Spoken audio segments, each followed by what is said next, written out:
All right, welcome back to Soccer Matters, presented by John Daspit and the Daspit Law Firm, daspitlaw.com. Great opportunity now to catch up to what is a great story. Many people will already know this gentleman. He is Jeff Luhnow, now of the Blue Crow Sports Group, who own both Cancun FC in the second division, technically in Mexico, and Leganés in Spain in the second division as well. Jeff, thanks so much for coming on. Of course, it's a pleasure to talk to you about what else is going on in football in Houston besides the Dynamo. Dynamo had a great season. Congrats to everybody involved. Obviously didn't achieve the final goal, but getting to the Final Four was pretty amazing. Yes, tremendous turnaround, and we appreciate that. And I'll ask you about MLS a little bit later in this interview, but let's just start off first with Cancun FC. They're in Liga Expansión, which is the second division. You guys win the title. I mean, this is a monumental moment here, an exciting moment for your group.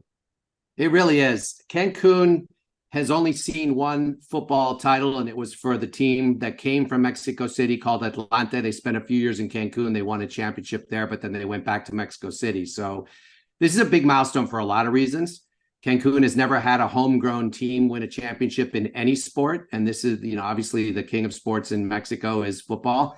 And to be able to win a trophy against really tough competition. The team that we beat, funny enough, is the team that had won the championship before Atlanta. And they're they've got 5 stars on their logo because they've won 5 championships. So it was not an easy task. But so Cancun won its first championship for a homegrown team. And Blue Crow Sports Group now has one championship under our belt. We have not only the team in Cancun, we have a team in Spain, and we've got a team in Czech Republic and a team in United Arab Emirates, and probably a few more coming. But the first one is always the sweetest, as it was with the Astros when we won in 2017. And it's a memory that the players and the fans are going to cherish the rest of their lives for sure. Jeff Luhnow joining us of Blue Crow Sports Group. Cancun FC in the first leg, 0-0 with Atlante, ironically, as you mentioned, and then 3-0 in the second leg back in Cancun to win the title. So you mentioned the team in the Czech Republic, the United Arab Emirates, obviously Cancun FC in Mexico, Leganés in Spain, who, by the way, is also in first place for my listeners right now. We'll get into them. But what's the end game here? To come in here, build these teams up, and I would sense get them to the first division, right?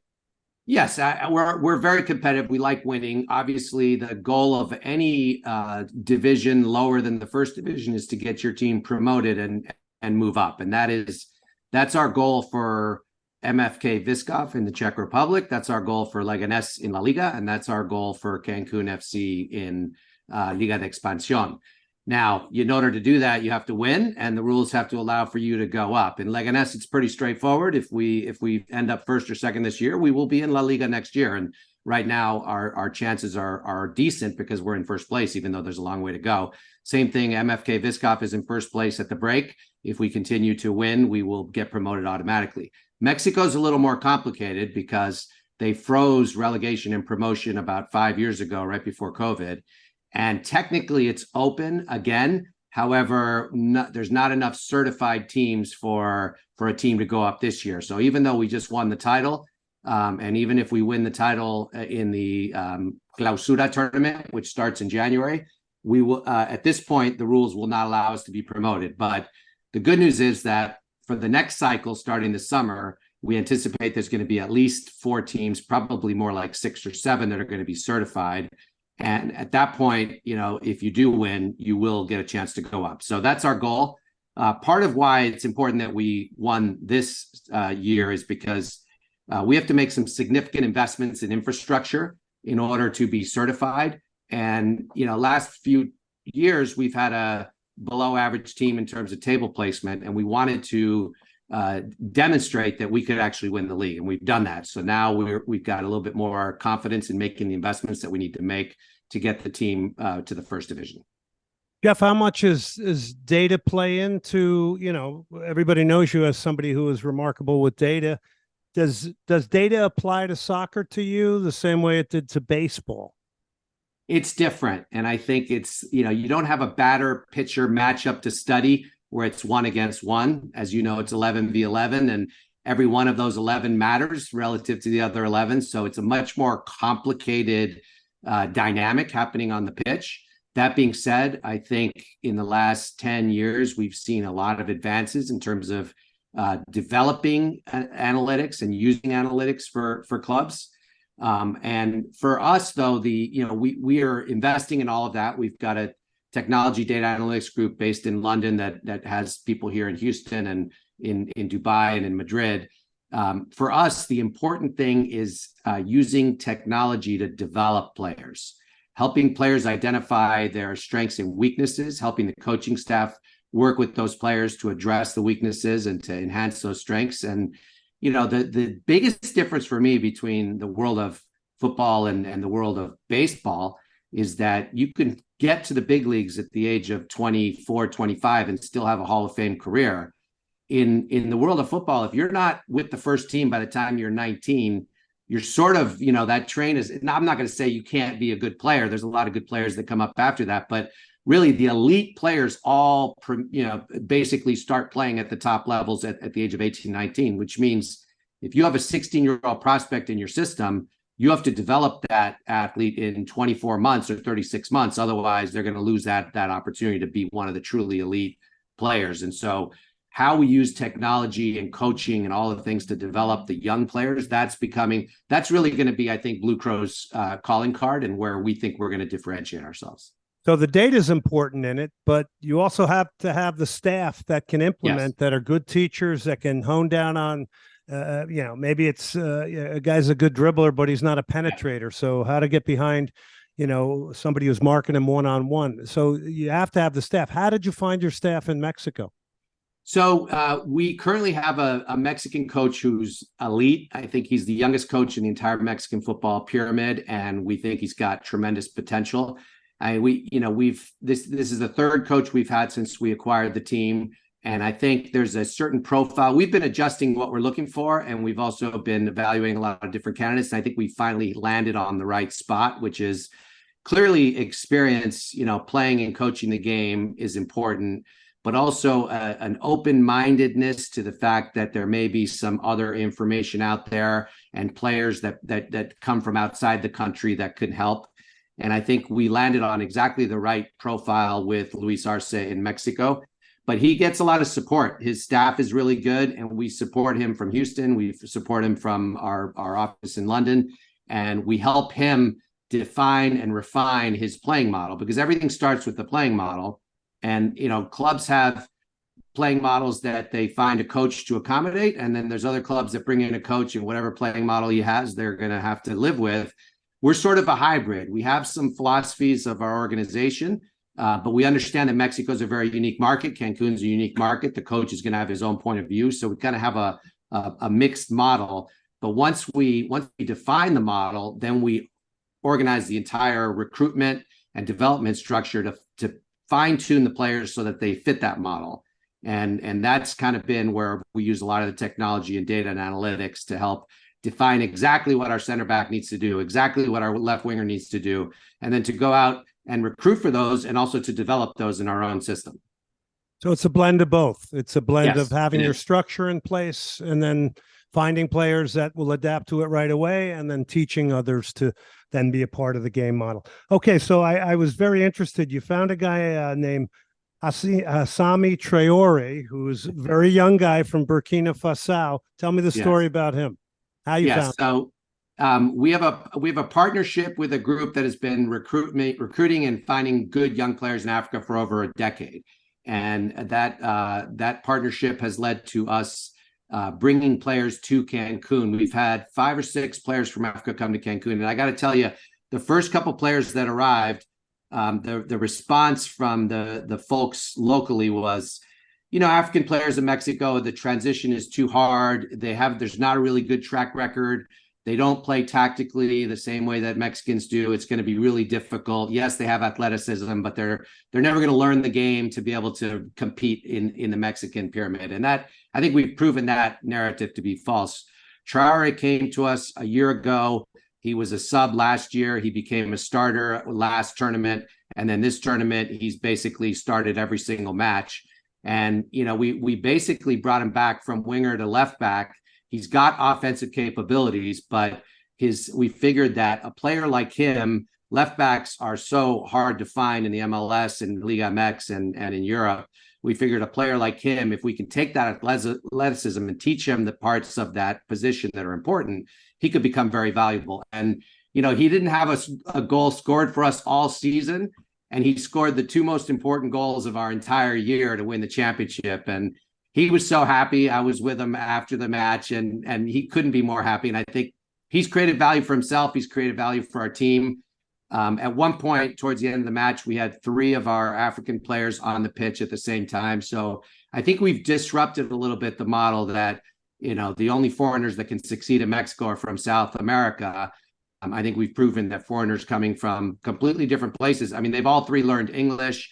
They've adapted. They've worked really hard. They've done a lot of their job. But that's a big part of recruiting, is making sure not only do you get the athleticism, but you get the ability to learn and to adapt and to take on new challenges. And I think that's something we've done well with these young men.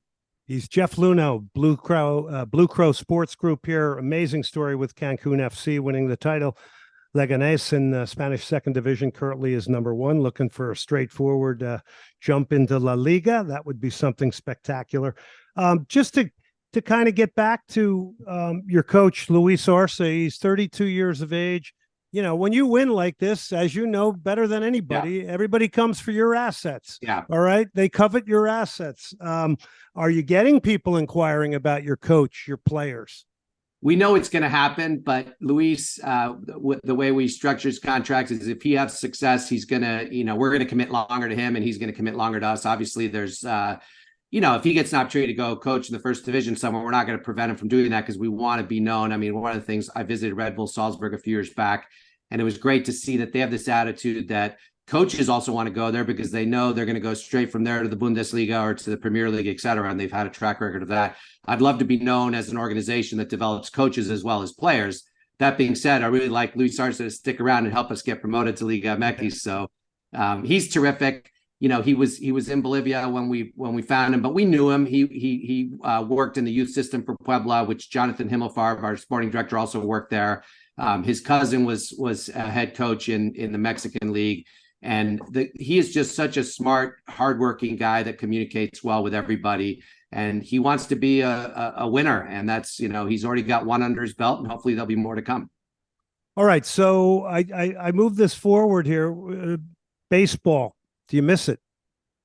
I do. And fortunately, a couple of our my partners, my co-investors are from the world of baseball, both former investors or current investors in other clubs, as well as some players.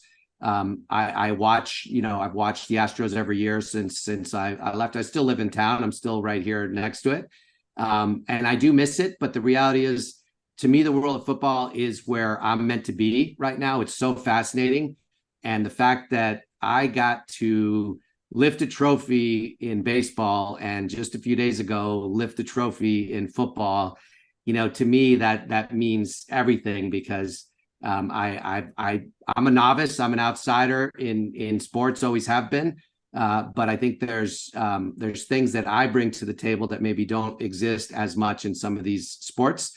And the fact that I've been able to demonstrate that maybe a slightly unique or different way of doing things can lead to positive results, gives every person with an engineering degree or every management consultant who studied economics the dream of someday being able to lift a trophy on a stage together with a team.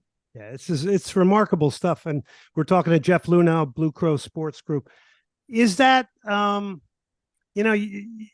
read some articles where you said, well, I'm not the biggest knowledgeable guy about global football. Yet isn't that part of the allure, I think, is to get that opinion that's outside the box? And obviously you're so refined in, data and analytics and all these things. You're obviously proven, but is the outside perspective something you seek out, and how much of that do you take, and how much of it is the naked eye, and all those things, the traditional soccer guy with the outsider kind of? Well, it's a good question. I think for me, my area of expertise, I'm not a scout. I was never a scout in baseball, and I'm not a scout in football. There are a lot of people better than me that looking at a game and telling me who the best player is and why. That being said, what I am an expert at is making decisions. And decisions are so important in the sports world, and the risk of making the wrong decision can sink a franchise. And that's what I became really good at in my 16 years in baseball, is helping my clubs make the best decisions. Now, how do you make the best decisions? You need to have all the information that's going to help you make the decisions. You're going to have the perspective of the scout. You're going to have the perspective of the coach, the trainer, the psychologist, the data analytics person, all of the people that have a point of view. You need to be able to bring all that information together, have it there and ready for you when you need to make the decision. And, in these transfer windows, last August, September 1st, we had to make a decision in the last half hour of the window, a major decision, whether to bring Miguel de la Fuente to Leganés or not. And it was going to be a costly decision if it was wrong. Now he's leading our team in goals, and he's one of the reasons we're in first place. January is the same thing. You have to have the information, but you have to have it available to you at a time when you can make the decisions. And then you need to figure out how to balance, how much do I weigh the sporting opinion versus the psychologist versus the doctor's opinion versus the coach's desire, all of that. And I think that's where I have 20 years experience in the world of sports, helping my organizations make decisions. And the reality is, all I have to do is be a little better than average to create some real value for the organization. Because no matter what, just like in sports executing, there's going to be times when you succeed, times when you fail on every game. In the world of making decisions in sports, your failure rate is exceptionally high. So high that if you did it in business, you'd be out of business. But in the world of sports, if you're just right 52% of the time and the other guys are right 48% of the time, you're gonna win championships that way. And that's our philosophy. Fascinating. He's Jeff Luhnow, Blue Crow Sports Group. Okay, so going back to making decisions, is it as simple as, okay, we're going to get input from 8 people and majority rules, or are there times you don't go with the majority rules because of gut instinct? I mean, that to me is what's fascinating, because a lot of times people can play it off, well, it's collaborative, it's a group. You said it, I make decisions, but how does that work in your mind? Is it a majority rules when you get all this input? No, it's not majority rules, but what I do like to have in general is some construct beforehand about how we're going to make the decision. How much is the scouting opinion going to weigh into it? How much is the medical opinion a red flag, or is it a go, no go decision? How much do the economics play into it? The risk assessment that our financial analyst has, a lot of times these contracts look really good in the first year, but by the third, fourth year, they're sinking the franchise. So all of that has to come into play. At the end of the day, we try and develop some sort of decision-making model where beforehand, just to keep ourselves accountable, because it's hard not to let emotion take over in the final moments when the press is screaming. I mean, the last transfer window, I had fans, it was midnight. I had fans off the balcony of my office screaming up there saying, we want a player, we want to, and you tend to want to respond as a human being to these things, but you have to be disciplined and you have to do what's right for the organization. So that being said, every decision at the end of the day has some sense of that sort of, what do I feel is the right thing to do? I can't really explain it using numbers, but I feel like this is the right thing to do. I felt that way when we traded for Justin Verlander back in 2017. And even though the economic model said it's not a value creating move, I knew at that point that the first championship for the Astros was, you couldn't measure the impact of that, and bringing a pitcher in like him was going to help us win that championship. So I kind of ignored the rational part and went for the emotional part. I think there comes times when you have to do that, but if you make a habit of making emotional decisions, you end up over investing in players or systems that aren't going to really give you the return that you want, and that's a big problem. Fascinating stuff here.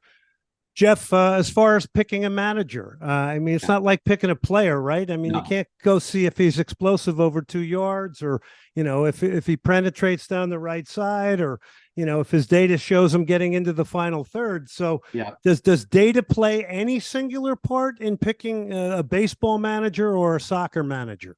Well, I think there's different, the world of soccer, I've realized it's a totally different ballgame in terms of the leader on the pitch, because the pressure when the team loses, now this is true in all sports, but when the team loses, it's the manager's fault.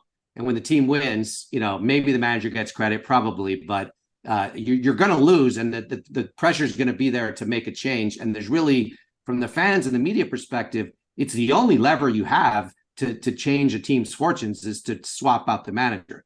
In baseball, I was fortunate to hire a guy like AJ Hinch, and through the good times and the bad times, I could stick with him because I knew that he was doing things the right way.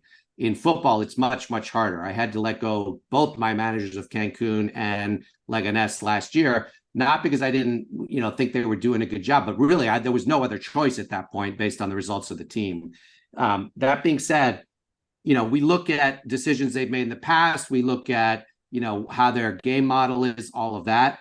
But we have a very thorough process of selecting our managers. And to give you an example, Borja Jimenez, who's also one of the up and coming young managers in Spain.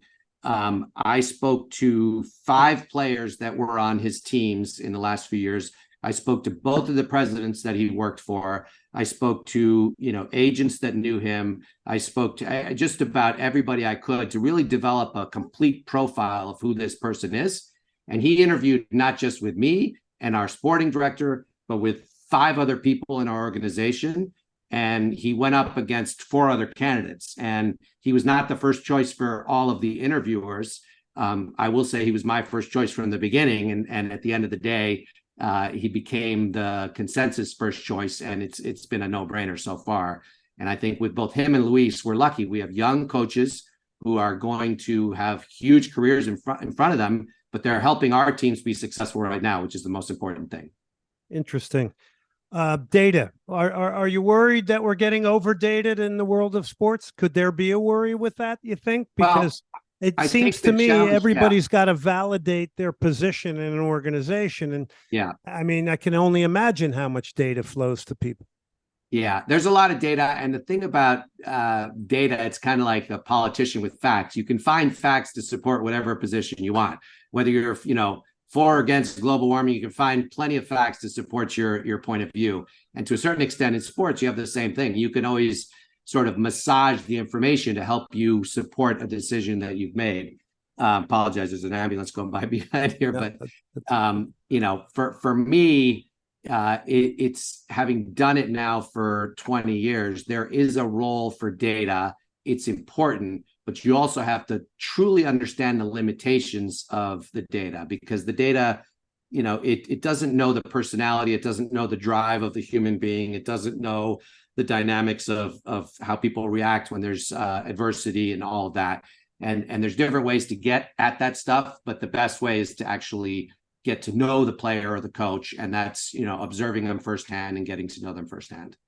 Yeah, it's like the last game the Dynamo were in, 70% of the possession, but it doesn't quantify what happened. And it's up to people that are commentators to explain why that 70% possession was in their own half of the field or in the middle third. So it is interesting. But you now have coaches even quoting expected goals and everything. How do you feel about that? Yeah, I think that's okay. I mean, I want my coaches to know what the data means and when it's useful. For me, the worst outcome is that a coach makes a decision and there was data available to help him make a better decision, but he didn't either know it or want it, or it wasn't provided to him. I think that's the worst outcome. I trust everybody that works for me to make their own decisions as long as they have all the information they need or whatever we can provide them. And so our coaches know I will never tell them they have to play a certain player or play a certain game model. But I do want to know what their thought process was both before and after. Why did you make that change in the 60th minute? Just so that, I mean, that's what I used to do with AJ Hinch of baseball. Why did you make that pitching change? Not as an accusatory, but I just wanted to understand how he thinks. And he would always tell me, well, the guy's pinky was bothering him. They're always the right reasons, but it's good to have that dialogue. So I think that really applies in this case as well. Excellent. 2 quick ones, and then we're going to finish it. This is exceptional. Sure. Jeff, really enjoying this. I think we could go on forever here because it's a fascinating discussion. All right. As far as data, though, can't that be used sometimes as a fallback position for lacking success? Yeah. I mean, I think there are. by coaches. Coaches. No, I do think so. I mean, a big part of being a coach is explaining what happened in the game after a loss. And, if sometimes I think you can say, look, I made these decisions for this reason and it didn't work out, because no matter what sport you're in, luck plays a huge part in it, and you can make all the right decisions and still not be successful. But, I think if you rely only on information provided to you by the front office to make decisions, and you're following it sort of like by script, then that could be a huge problem, I think. Last one. I think I know that you had an inkling or an interest in MLS potentially and investing in Major League Soccer. Just some thoughts on that. And yeah, I mean, I'm very bullish about MLS. I think with all the investment that's been made, there's a lot of really good owners in the MLS. We looked at the possibility of doing something in MLS a few years back when we were just getting into this. To us at the time, the valuations were too high relative to other buying opportunities in Europe and other part in Mexico and other places. That being said, there continues to be interest in the MLS from the ownership and investment standpoint. And, I think that said, there are some teams that are profitable, some teams that are not, like in most leagues.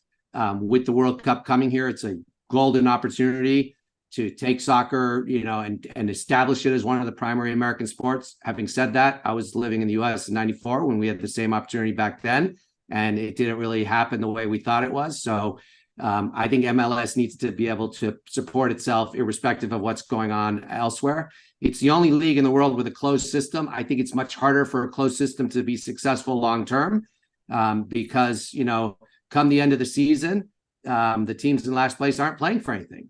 Come the end of a season in Spain, the last week of May and the first week of June is the most exciting week on the calendar in the Premier League, in Spain, in Italy, in France, in Germany, all over Europe, because every team is playing something. If you're not playing for promotion or a spot in Europe, you're playing to avoid relegation, or you're playing for extra TV money. And every goal, every moment is super important. And it changes how the next generation engages with the sport, where it's really like the most important thing in their lives during that time. And obviously MLS has great teams and a lot of passion, but that's a handicap relative to other leagues that I think over long term has to be handled.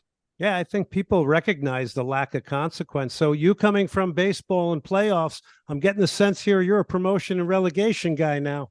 I am all in on promotion and relegation. I think until you've lived through it and you've seen it firsthand, you realize the value that it truly creates. I mean, first of all, every town has a chance to dream of being in first division. It doesn't matter if you're Luton Town or who you are. You can dream that your team's going to be in first division. And those dreams keep interest, keep hope alive, and keep the whole system going. So I love it. I'm a huge fan of it.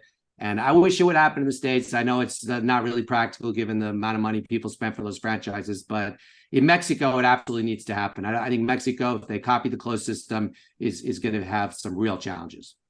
Well, Jeff, this has been very enlightening. Thank you so much. Been a lot of fun talking to you. And I think after this interview, there's a few more Cancun FC and Leganés fans now in Spain. So listen, thanks so much for your time. Really appreciate it. And you answered the call very quickly. So from me to you, I say thank you very much for being a part of this.